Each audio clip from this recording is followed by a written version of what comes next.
हरे कृष्णा। तो अभी हम भगवद गीता के 5वें अध्याय के अंतर्गत श्लोक संख्या 11 पर विचार करेंगे। कायेन मनसा बुद्ध्या केवलैरिन्द्रियैरपि योगिनः कर्म कुर्वन्ति संगम त्यक्त्वा आत्मशुद्धये। तो यहाँ पर भगवान कह रहे हैं कायेन मनसा बुद्ध्या, शरीर से कर्म करते हैं, मनसा यानी मन से कर्म करते हैं, बुद्धिया बुद्धि से कर्म करते हैं, केवल इंद्रियरपि और केवल इंद्रियों से भी यानी शुद्ध इंद्रियों से भी कर्म करते हैं। कौन? योगिनः, योगी कर्म करते हैं।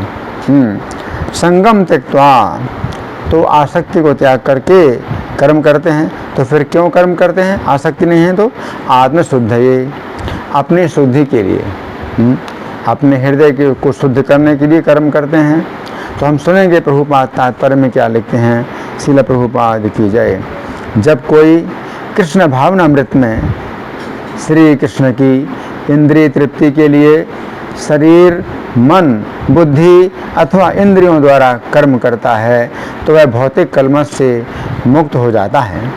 कृष्ण भावना भावित व्यक्ति के कार्यों से कोई भौतिक फल प्रकट नहीं होता। अतः सामान्य रूप से सदाचार कहे जाने वाले शुद्ध कर्म कृष्ण भावनामृत में रहते हुए सरलता से संपन्न किए जा सकते हैं। श्री रूप गोस्वामी ने भक्ति रसामृत सिंधु में 1-2-187 इसका वर्णन इस प्रकार किया है। इहा यस्य हरेर्दास्ये कर्मणा मनसा गिरा निखिला स्वव्यवस्थासु जीवन मुक्ता स उच्यते। अपने शरीर, मन, बुद्धि तथा वाणी से कृष्ण भावनामृत में कर्म करता हुआ यानी कृष्ण सेवा में व्यक्ति इस संसार में भी मुक्त रहता है, भले ही वह तथा कथित अनेक भौतिक कार्यकलापों में व्यस्त क्यों ना हो। इति उसमें अहंकार नहीं रहता, क्योंकि वह इसमें विश्वास नहीं रखता कि वो भौतिक शरीर है अथवा ये शरीर उसका है। वह जानता है कि वो ये शरीर नहीं है और न यह शरीर ही उसका है। वह स्वयं श्री कृष्ण का है और उसका ये शरीर भी श्री कृष्ण की संपत्ति है। जब वह शरीर, मन, बुद्धि, वाणी, जीवन, संपत्ति आदि से उत्पन्न प्रत्येक वस्तु को जो भी उसके अधिकार में है श्री कृष्ण की सेवा में लगाता है तो वह तुरंत श्री कृष्ण से जुड़ जाता है। वह श्री कृष्ण से एक रूप हो जाता है और उस अहंकार से रहित होता है जिसके कारण मनुष्य सोचता है कि मैं शरीर हूँ। यही कृष्ण भावनामृत की पूर्ण अवस्था है। तो यहाँ पर श्रील प्रभुपाद का तात्पर्य समाप्त हुआ। अब हम सुनेंगे श्री भगवान ने कहा में इस श्लोक की कैसे व्याख्या हुई है। पिछले श्लोक में श्री कृष्ण ने कहा था कि भक्तगण श्री कृष्ण की प्रसन्नता के लिए कर्म करते हुए पाप से लिप्त नहीं होते हैं। श्री कृष्ण की इस बात को सुनकर अर्जुन के मन में एक संशय उत्पन्न हुआ कि यदि मैं श्री कृष्ण की प्रसन्नता के लिए यह युद्ध करूं तो यह युद्ध केवल शरीर से करूं अथवा इस युद्ध में शरीर तथा मन दोनों को लगाऊं। मेरा मन तो युद्ध करना नहीं चाहता है, तो ऐसी स्थिति में मैं केवल शरीर से युद्ध कर सकता हूं, परंतु मेरे मन में तो एक भार बना रहेगा कि मैं युद्ध क्यों कर रहा हूं। अर्जुन के संशय को अंतर्यामी होने के कारण श्री कृष्ण जान गए। अतः उन्होंने इस श्लोक में अर्जुन से कहा कि भक्ति योगी केवल शरीर से ही नहीं बल्कि मन, बुद्धि तथा इंद्रियों इन सभी के द्वारा कर्म करते हैं। इस श्लोक का प्रारंभिक शब्द है कायेन, अर्थात शरीर के द्वारा। तो यहाँ पर श्री कृष्ण कह रहे हैं कि भक्ति का प्रारंभ शरीर से होता है। भक्ति के प्रारंभ में यदि मन में रुचि ना भी हो तो अभी व्यक्ति को शरीर के द्वारा आदेश का पालन करना चाहिए। अर्जुन भी युद्ध नहीं करना चाहते हैं, परंतु वे फिर श्री कृष्ण की आज्ञा के अनुसार युद्ध करने के लिए तैयार हो जाते हैं। जिस समय महाभारत युद्ध का 8वां दिवस चल रहा था, उस समय भीष्म पर्व के 96वें अध्याय में अर्जुन ने श्री कृष्ण से कहा, हे श्री कृष्ण, कौरवों और पांडवों का यहाँ भयंकर विनाश हो रहा है। कौरवों ने हमारे अनेक वीरों को मारा तथा हमने कौरव सैनिकों का संहार किया। हम यहाँ जाति भाइयों को मारकर क्या प्राप्त कर लेंगे? क्षत्रियों की इस जीविका को धिक्कार है। इन जाति भाइयों के साथ युद्ध करना मुझे अच्छा नहीं लगता है, तथापि आपके आदेश के अनुसार मैं युद्ध करूंगा। आप शीघ्र ही अपने घोड़ों को दुर्योधन की सेना की ओर हाँकिए। इति। इस प्रकार हम देखते हैं कि अर्जुन के मन में यद्यपि युद्ध कर्म के प्रति अरुचि है, फिर भी वे श्री कृष्ण के आदेश के अनुसार युद्ध कर रहे हैं। ये बात समझने की है कि प्रारंभ में हमारे मन में हरि नाम के प्रति रुचि नहीं होती है, परंतु हमें गुरु तथा साधु के आदेश के अनुसार हरि नाम का जाप करना होता है। यद्यपि हरि नाम का जाप हम बेमन से करते हैं, परंतु भक्ति का प्रारंभ शरीर अथवा वाणी से हो जाता है। इस प्रकार यहाँ पर श्री कृष्ण कह रहे हैं कि व्यक्ति प्रारंभ में केवल शरीर अथवा वाणी से ही कर्म करता है तथा इस प्रकार उसके हृदय की क्रमशः शुद्धि होती है। अब इस श्लोक में अगला शब्द है मनसा, अर्थात मन के द्वारा। तो यहाँ पर श्री कृष्ण कह रहे हैं कि जिस समय भक्त केवल शरीर अथवा वाणी के द्वारा सेवा करते हुए मन को शुद्ध कर लेता है, उस समय वह शरीर अथवा वाणी के द्वारा सेवा करते हुए अपने मन को भी सेवा में शामिल कर लेता है। इसका अर्थ है कि उसके मन में अब सेवा की भावना आ जाती है। ये बात बताई गई कि प्रारंभिक अवस्था में हमारे मन में हरि नाम के प्रति रुचि नहीं होती है, परंतु हम केवल वाणी के द्वारा हरि नाम का जाप करते हैं। परंतु आगे चलकर जिस समय हमारा मन शुद्ध होता है, तो हमारे मन में भी हरि नाम के प्रति रुचि उत्पन्न हो जाती है। इसलिए यहाँ पर श्री कृष्ण कह रहे हैं कि मन शुद्ध होने पर भक्तगण शरीर अथवा वाणी के साथ मन के द्वारा भी कर्म अर्थात श्री कृष्ण की सेवा करते हैं। इस श्लोक में अगला शब्द है बुद्धिया, अर्थात बुद्धि के द्वारा। तो यहाँ पर श्री कृष्ण कह रहे हैं कि जिस समय भक्त शरीर अथवा वाणी के साथ मन को भी सेवा में जोड़ लेता है, उस समय उसकी बुद्धि भी शुद्ध हो जाती है। अब वो शरीर अथवा वाणी के साथ मन तथा बुद्धि को भी शामिल कर लेता है। ऐसी अवस्था में वह अपनी बुद्धि भी लगाता है कि वह सेवा को किस प्रकार विस्तृत करे। ये बात बताई गई कि प्रारंभिक अवस्था में हम केवल वाणी के ही द्वारा हरि नाम का जाप करते हैं। फिर जिस समय मन शुद्ध हो जाता है, उस समय हमारे मन में भी हरि नाम के प्रति रुचि उत्पन्न हो जाती है। अब जिस समय हमारी बुद्धि शुद्ध हो जाती है, उस समय हमारी बुद्धि कार्य करने लगती है कि हम किस प्रकार अधिक से अधिक लोगों को हरि नाम का वितरण करें, किस प्रकार अधिक से अधिक लोगों को श्रील प्रभुपाद की पुस्तकों का वितरण करें। श्रील प्रभुपाद अपने शिष्यों से कहा करते थे कि तुम लोग अपनी बुद्धि का प्रयोग करो कि मेरी पुस्तकें किस प्रकार अधिक से अधिक वितरित हों। इस श्लोक में आगे शब्द हैं केवल इंद्रिय अपि, अर्थात केवल इंद्रियों के भी द्वारा। तो यहाँ पर श्री कृष्ण कह रहे हैं कि जिस समय भक्त शरीर अथवा वाणी के साथ मन तथा बुद्धि को भी जोड़ लेता है, उस समय उसकी इंद्रियां इतनी शुद्ध हो जाती हैं कि भाई केवल इंद्रियों के ही द्वारा श्री कृष्ण की सेवा करने लगता है। उस समय भक्त का शरीर कार्य नहीं करता है, बल्कि इसकी शुद्ध इंद्रियां कार्य करती हैं। इसे मानसी सेवा भी कहा जाता है। इस विषय में श्रील नरोत्तम दास ठाकुर के जीवन की एक घटना बताई जा सकती है कि भक्त किस प्रकार अपने शुद्ध इंद्रियों के द्वारा श्री कृष्ण की सेवा करता है। एक दिन श्रील नरोत्तम दास ठाकुर मानसी सेवा में श्रीमती राधा तथा श्री कृष्ण के लिए दूध औंटाकर चूल्हे से नीचे उतार रहे थे कि हाथ से दूध का पात्र गिर गया।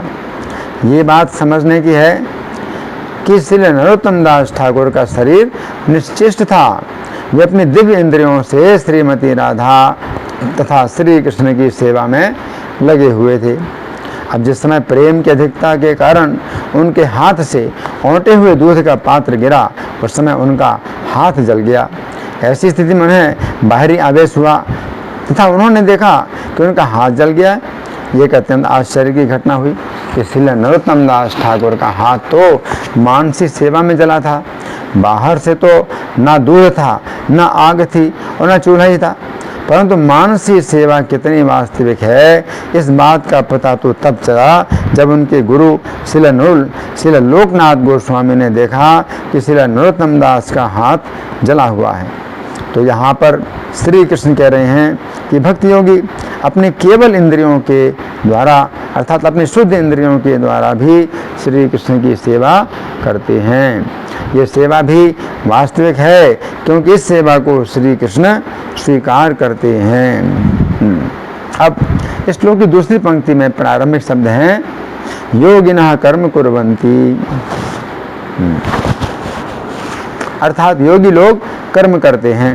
तो यहाँ पर श्री कृष्ण कहते हैं कि योगी अर्थात भक्ति योगी अपने शरीर, वाणी, मन, बुद्धि तथा इंद्रियां इन सभी का प्रयोग श्री कृष्ण की सेवा में करते हैं। इस श्लोक के तात्पर्य में श्रील प्रभुपाद लिखते हैं जब कोई कृष्ण भावनामृत में श्री कृष्ण की इंद्रिय तृप्ति के लिए शरीर, मन, बुद्धि अथवा इंद्रियों द्वारा कर्म करता है तो वह भौतिक कल्मशों से मुक्त हो जाता है। इति ये बात समझने की है कि जिस समय भक्त श्री कृष्ण की सेवा में अपना जीवन समर्पित कर देता है उस समय उसे जीवन की पूरी सफलता प्राप्त होती है। ऐसा नहीं है कि आगे चलकर उसे निष्क्रिय होना पड़ेगा। आध्यात्मिक जगत में श्री कृष्ण की सेवा में लाखों लक्ष्मियाँ लगी हुई हैं। यदि कोई व्यक्ति सोचता है कि श्री कृष्ण की सेवा से भी ऊपर कोई स्थिति है तो उसे मूर्ख समझना चाहिए। ब्रह्म विवर्त पुराण के ब्रह्मखंड के अंतर्गत अध्याय 6 में शिव जी ने श्री कृष्ण से कहा, हे नाथ, जिस सेवक को जो अभीष्ट हो श्रेष्ठ स्वामी उसे वही वस्तु देते हैं। मैं आपकी भक्ति में लगा रहूं, आपके चरणों की सेवा में लगा रहूं, ये लालसा मेरे हृदय में निरंतर बढ़ रही है। आपके नाम जप से, आपके चरण कमलों की सेवा से मुझे कभी तृप्ति नहीं होती है। मैं सोते जागते हर समय अपने 5 मुखों से आपके नाम और गुणों का निरंतर गान करता हुआ सर्वत्र विचरा करता हूँ। मेरे मन को आपकी सेवा, पूजा, वंदना और नाम कीर्तन में ही सदा उल्लास प्राप्त हो। इति तो यहाँ पर श्री कृष्ण कह रहे हैं कि सर्वोच्च योगी वही है जो श्री कृष्ण की सेवा के लिए कर्म करते हैं। अब श्लोक की दूसरी पंक्ति में अगले शब्द हैं संगम त्यक्त्वा, अर्थात आसक्ति को त्याग कर। तो यहाँ पर श्री कृष्ण कह रहे हैं कि भक्तगण श्री कृष्ण की सेवा में अपनी व्यक्तिगत आसक्ति का त्याग करते हैं। श्री चैतन्य चरितामृत मध्य लीला के अंतर्गत 12वें अध्याय में वर्णन आता है कि श्रील शिवानंद सेन की सेवा में कुछ त्रुटि होने के कारण नित्यानंद प्रभु ने उनके 3 पुत्रों को मृत्यु का शाप दे दिया। उस समय उनकी पत्नी ने रोते हुए उन्हें इस घटना की सूचना दी। उस समय श्रीला शिवानंद सेन ने श्री नित्यानंद प्रभु से कहा, हे प्रभु, आपने मुझे अपने सेवक के रूप में स्वीकार किया है। इससे मेरा जन्म, मेरा परिवार तथा मेरे कर्म सभी सफल हो गए। इति इस घटना से पता चलता है कि श्रील शिवानंद सेन ने श्री नित्यानंद प्रभु की सेवा में अपने पुत्रों की आसक्ति का त्याग कर दिया। तो यहाँ पर श्री कृष्ण कह रहे हैं कि भक्तगण श्री कृष्ण की सेवा में अपनी व्यक्तिगत आसक्ति का त्याग कर देते हैं। अब श्लोक का अंतिम शब्द है आत्मशुद्धये, अर्थात अपनी शुद्धि के लिए। तो यहाँ पर श्री कृष्ण कह रहे हैं कि सेवा के अलग अलग स्तरों पर अलग अलग प्रकार की शुद्धि प्राप्त होती है। सर्वप्रथम शरीर तथा वाणी से सेवा होती है ताकि व्यक्ति का मन शुद्ध हो सके। फिर शरीर अथवा वाणी तथा मन से सेवा होती है ताकि बुद्धि शुद्ध हो सके। फिर शरीर, वाणी, मन तथा बुद्धि से सेवा होती है ताकि इंद्रियां शुद्ध हो सकें। फिर अंत में भक्त अपनी दिव्य इंद्रियों के द्वारा श्री कृष्ण की सेवा में लग जाता है। इस श्लोक के बंगाली पद्यानुवाद में श्रील प्रभुपाद लिखते हैं काय मन वाक्य से ये योगे रह साधन, मन बुद्धि इंद्रियादि एकत्रे बंधन।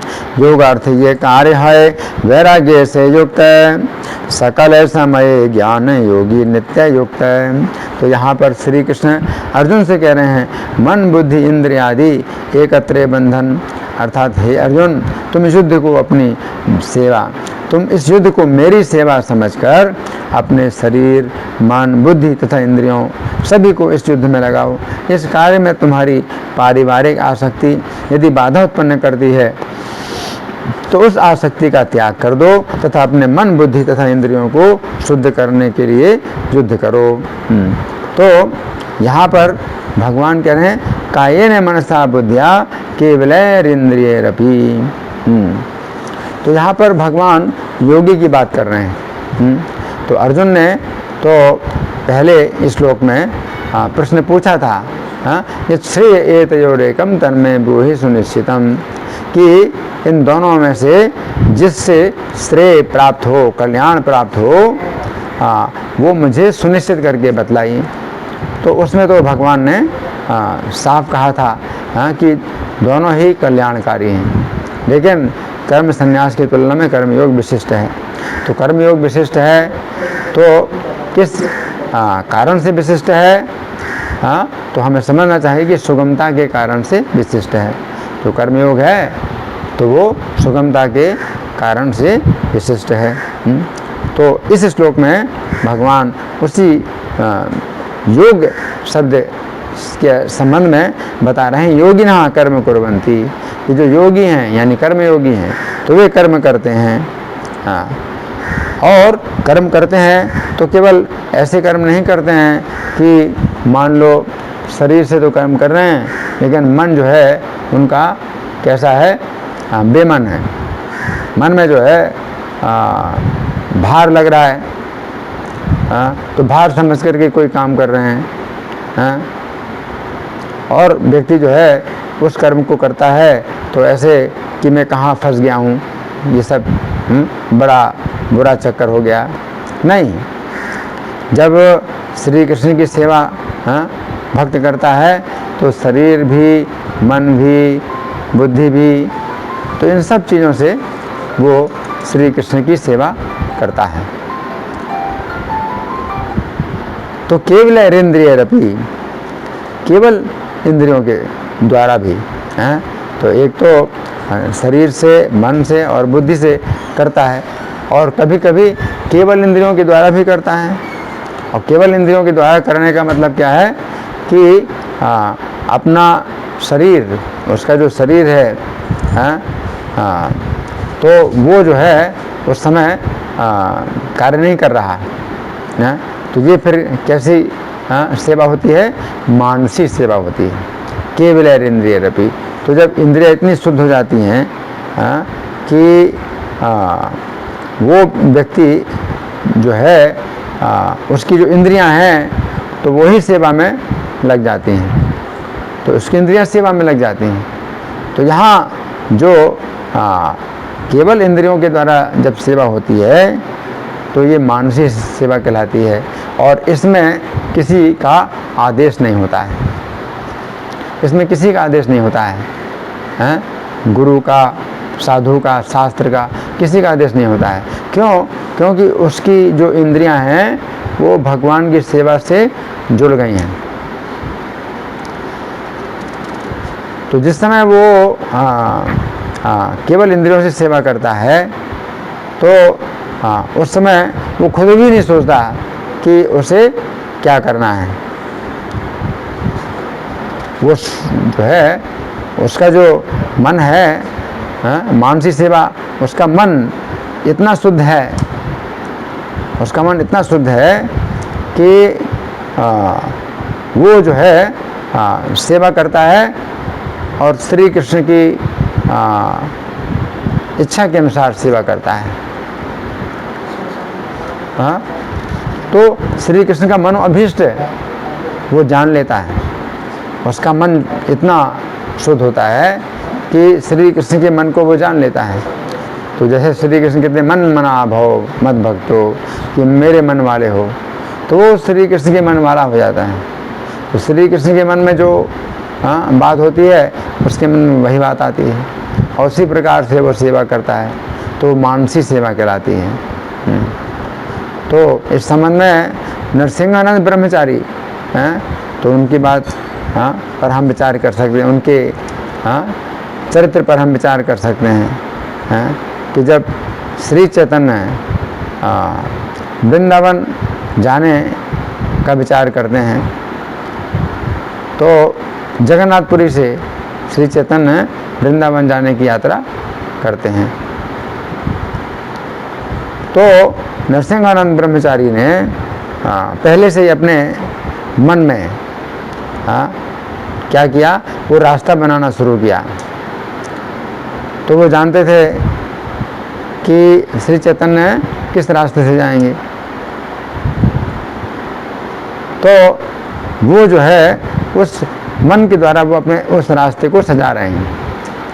मन के द्वारा रास्ते को सजा रहे हैं। रास्ते कैसे सजा रहे हैं?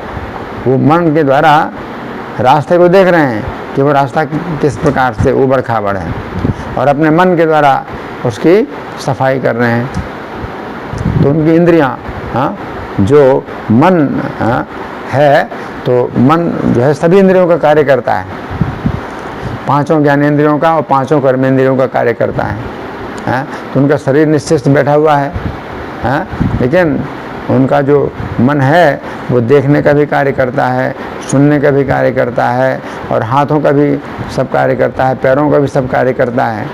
तो उनका मन जो है उस रास्ते को जो है बढ़िया सजावट कर रहे हैं, उस रास्ते की सजावट कर रहे हैं।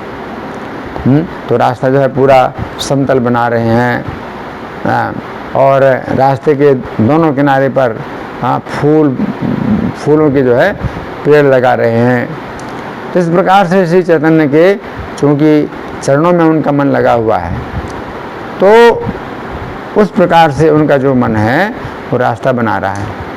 रास्ता बनाते रहे लेकिन जब कन्हई नाट्यशाला तक उन्होंने रास्ता बना लिया, अब उसके बाद जो है रास्ता नहीं बन रहा।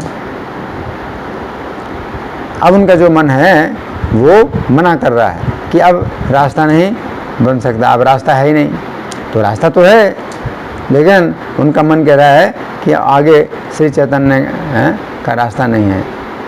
तो मन इतना शुद्ध है, उनकी बुद्धि काम नहीं कर रही। उनकी बुद्धि जो है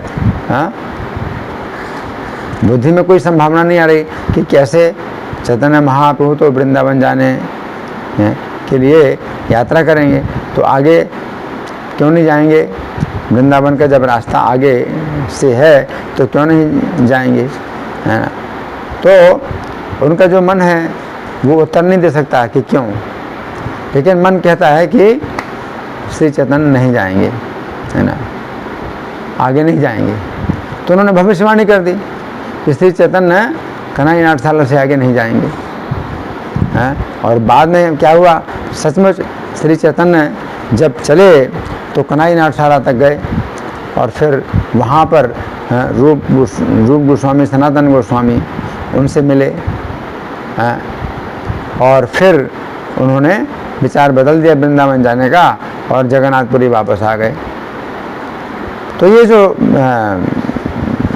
जो भविष्यवाणी है, तो जो ब्रह्मचारी थे, नरसिंहानंद ब्रह्मचारी थे, तो उन्होंने पहले से कर दी थी, और उसका एकमात्र कारण यही था कि उनका मन कह रहा है। तो मन इतना शुद्ध है कि वो जो है जान गया, मन को पता चल गया कि आगे चैतन्य महाप्रभु नहीं जाएंगे। तो ये क्या है, केवल इंद्रिय रपी, जो शुद्ध इंद्रियां हैं, जिसमें कि मन उनका जो है कार्य करता है, और वो मानसिक सेवा कहलाती है। तो केवल इंद्रिय रपी, तो केवल इंद्रियों द्वारा योगिनः कर्म कुर्वन्ति, योगी लोग कर्म करते हैं, है ना। तो इस प्रकार के कर्म में इतना आनंद है, क्योंकि श्री कृष्ण से जुड़ करके कोई भक्त अगर कर्म करता है तो उसके कर्म में इतना आनंद है कि उससे जो है आनंद प्राप्त करने के लिए कोई अलग से वो नहीं चाहिए, मतलब साधन नहीं चाहिए। आनंद प्राप्त करने के लिए अलग से कोई साधन नहीं चाहिए। उसको सेवा में, कृष्ण की सेवा में बहुत आनंद प्राप्त होता है ना। लेकिन जहाँ तक कर्म संन्यास की बात है तो कर्म संन्यास बहुत कठिन है। कर्म संन्यास में व्यक्ति बिल्कुल एकांत में रहे और खाने पीने के नाम पर उसे केवल उतना ही खाना है जिससे कि उसका शरीर बना रहे। तो एकांत में रहेगा तो एकांत में उसको भोजन तो नहीं मिल सकता, क्योंकि ऐसे स्थान में वो रहेगा जहाँ कोई नहीं आता, तो उसे भोजन भी नहीं मिल सकता। और चूँकि ध्यान में हमेशा लगा रहता है, हमेशा ध्यान में लगा रहता है। ध्यान योग पर ओरित्यम, ध्यान योग पर रहा, वो ध्यान योग के परायण रहता है, तो उसके पास समय भी नहीं है कि वो भोजन उगाए। तो ऐसी स्थिति में उसे क्या करना पड़ता है कि उस एकांत स्थान में जो भी वृक्ष से मिलता है भोजन, तो सूखे पत्ते का भोजन है वही मिलता है तो फिर वही खा करके रहेगा। या सूखे पत्ते भी अगर नहीं मिलते हैं तो पानी मिलता है तो पानी ही पी करके रहेगा। अगर पानी भी नहीं मिलता है तो हवा पी करके रहेगा। तो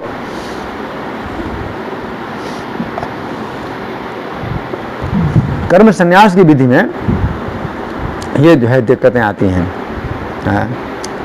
कर्म संन्यास की जो विधि है इसलिए बहुत कठिन है और इसमें किसी प्रकार का मनोविनोद नहीं है।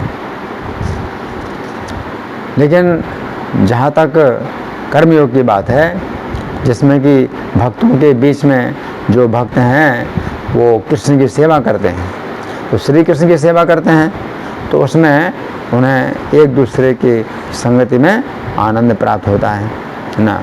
तो केवल अरिंद्रियरपि योगिनः कर्म कुर्वन्ति, तो योगी लोग कर्म करते हैं संगम त्यक्त्वा आत्मशुद्धये, तो आत्मशुद्धि के लिए कर्म करते हैं। तो ये जो स्थिति है ये जो है अपने आप में इतनी आनंददायक है। कर्मयोगी की स्थिति अपने आप में इतनी आनंददायक है कि वो चाहता है कि मैं जन्म जन्म इसी सेवा में लगा रहा हूँ और इस सेवा से वो अवकाश नहीं लेता। तो भौतिक संसार में जो माया की सेवा होती है, तो लोग अपने शरीर के लिए कर्म करते हैं, अपने परिवार के लिए कर्म करते हैं, अपने देश के लिए कर्म करते हैं या मानवता के लिए कर्म करते हैं। तो ऐसे कर्मों में व्यक्ति को जो है सुख नहीं प्राप्त होता है, उसे सुख नहीं प्राप्त होता है और सहयोग भी नहीं प्राप्त होता है। लेकिन अगर कोई व्यक्ति श्री कृष्ण के लिए कर्म करता है तो उसे भक्तों के द्वारा बहुत बल प्राप्त होता है, जैसे प्रभुपाद है ना। तो प्रभुपाद ने जब ये हरे कृष्ण आंदोलन फैलाया तो वे अकेले थे, अकेले ही गए विदेश में, लेकिन फिर उनको हिप्पी लोग मिले जो लड़के थे अपने घरों को छोड़ करके अशुद्ध जीवन बिता रहे थे। तो प्रभुपाद को वो मिले और उन्होंने फिर प्रभुपाद का सहयोग दिया और प्रभुपाद ने अलग अलग देशों में फिर केंद्र स्थापित किए और फिर अपने उन शिष्यों को लेकर के भारत में भी आए। तो कहने का मतलब ये है कि अगर श्री कृष्ण की प्रसन्नता के लिए और आत्मशुद्धि के लिए अगर कर्म किए जाते हैं तो उनमें क्या है, उनमें इतना आनंद आता है कि व्यक्ति उस सेवा में कभी अवकाश नहीं प्राप्त करता कि सोचे कि श्री कृष्ण की सेवा में रविवार को नहीं करूँगा, रविवार तो छुट्टी का दिन है, बाकी 6 दिन सोमवार से शनिवार तक तो श्री कृष्ण की सेवा करूँगा, लेकिन रविवार को जो है थोड़ा मौज मस्ती करूँगा नहीं। तो उसका जो है ऐसा विचार कभी नहीं होता है। तो वो जो है श्री कृष्ण की सेवा को छोड़ नहीं सकता है, चाहे उसको करोड़ों रुपए क्यों ना प्राप्त हों, कि चाहे कितना बड़ा लाभ प्राप्त हो, श्री कृष्ण की सेवा को नहीं छोड़ता है। धन्यवाद। हरे कृष्णा।